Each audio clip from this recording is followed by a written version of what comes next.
नीचे खोल दीजिए। पूछिए। आप भी भूमिदाता है सर? देखिए, मैं जल नल मुख्यमंत्री 7 निश्चय योजना के अंतर्गत जो जल नल योजना के लिए मैं भूमिदाता हूँ और मैं भूमि जो दिया हूँ, तो मेरे पास उतना भूमि नहीं है मैं किसी को दान करूँ। मुझे मुखिया द्वारा और सरकारी पदाधिकारी के द्वारा जल नल योजना का जो जेई है, एग्जीक्यूटिव इंजीनियर, उनके द्वारा ये कहा गया है कि आपके परिवार के एक सदस्य को जो है नौकरी के पद में लिया जाएगा और ज़मीन का मुआवजा 2 लाख रुपया दिया जाएगा। और ये कह के मुझसे ज़मीन लिया और उसके बाद खर्चा कह के मुझसे 15,000 रुपया भी लिया। हाँ, जिसमें मेरा रुपया लेने का सबूत मुखिया जी खुद गवाह है, हमारे ग्राम पंचायत जिरणगंज के मुखिया जी गवाह है। क्या नाम है मुखिया का? मुखिया का नाम है ईश्वरमणि देवी, उनकी मुखिया प्रतिनिधि जो है पशुपति कुमार गणेश है, और वो खुद गवाह है। मैं उनकी मौजूदगी में पैसा दिया हूँ। और हमारे यहाँ कहीं कहीं ऐसा दलाल को फिट किया गया था जो 25-25 हज़ार रुपया लेके, कहीं पे ऐसा हुआ है कि 1 पॉइंट के लिए 3 आदमी से पैसा लिया गया है। मान ले सरकार यदि आप लोगों के जैसे खड़े नहीं उतरे सवाल में, तो क्या करेंगे सर आप लोग? हमारे लिए अगर खड़े नहीं उतरे तो हम लोग सब कोई इकट्ठा होकर सरकार का ईंट से ईंट बजा देंगे। हाँ, और दूसरी बात ये है कि मैं पहले ही बोल चुका हूँ कि मैं उतना ज़मीन वाला नहीं हूँ कि मैं किसी को दान दूँ।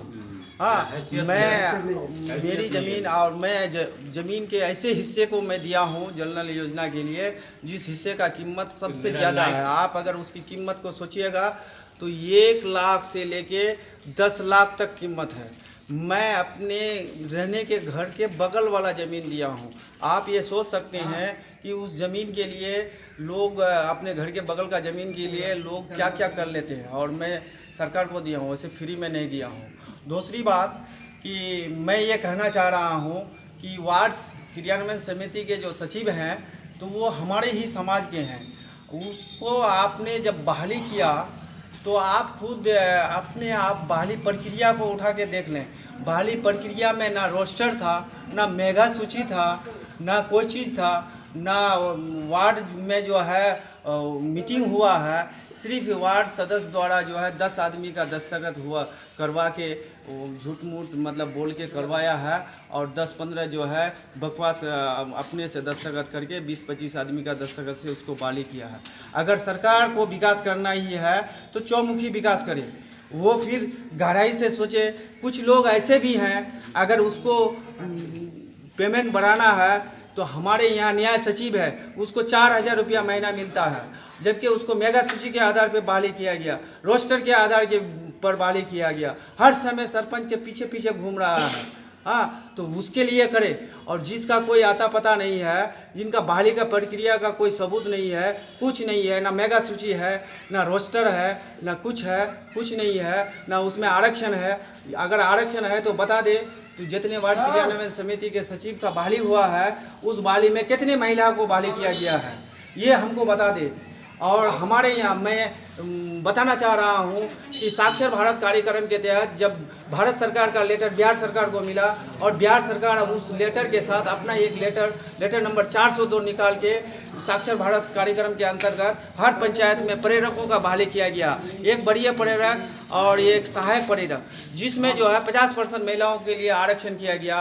रोस्टर बनाया गया कि कहाँ पर हरी SC कास्ट के होंगे, कहाँ पर MBC होंगे, कहाँ पर जनरल कास्ट के होंगे। उस हिसाब से बहाली प्रक्रिया शुरू हुई। जब मुखिया और स्कूल के मास्टर द्वारा वो बहाली प्रक्रिया चली, उस प्रक्रिया में 1 से अधिक लोग जब अप्लाई किए तो उसके लिए मेगा सूची निकला। मेगा सूची में जिनका नाम अव्वल में आया तो उस हिसाब से बहाली किया गया।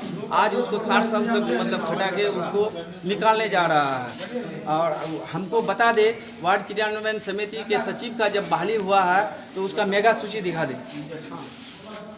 तो मैं यही कहना चाह रहा हूँ और सरकार से विनती करता हूँ कि आप अगर अपने वोट बैंक को बनाने के लिए 8400 बिहार के 8400 पंचायत के 8400 वार्ड क्रियान्वयन समिति के सचिव को अगर आप जल नल योजना में शामिल करते हैं तो आप अंदाजा लगा लीजिए हमारे बिहार में 9200 पॉइंट है। आप 9200 परिवार आपके खिलाफ हो जाएंगे। मैं यही कहना चाह रहा हूँ, आप अंदाजा लगा लीजिए। एक पंचायत में अगर 13 वार्ड है तो 15 सैंक्शन हुआ है, 2 बढ़ गया। आपका 13 अगर वार्ड सचिव है वार्ड सचिव है तो 15 पॉइंट है, 15 भूदाता है। किसी पंचायत में अगर 15 है तो 19 है, ये पॉइंट है।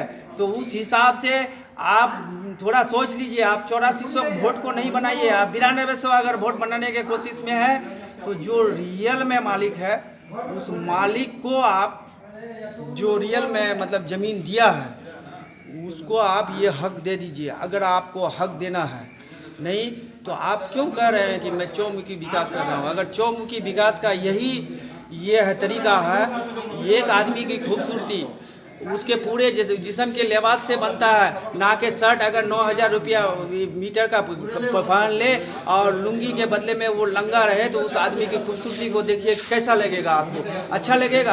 आपके हिसाब से अगर अच्छा लगेगा तो ठीक है, आप बनाइए, हम लोगों से जो होगा हम लोग कर लेंगे।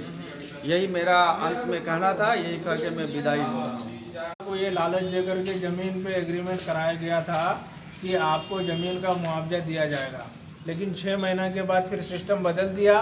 फिर बताया गया कि मुआवजा नहीं दिया जाएगा, आपको नौकरी दिया जाएगा।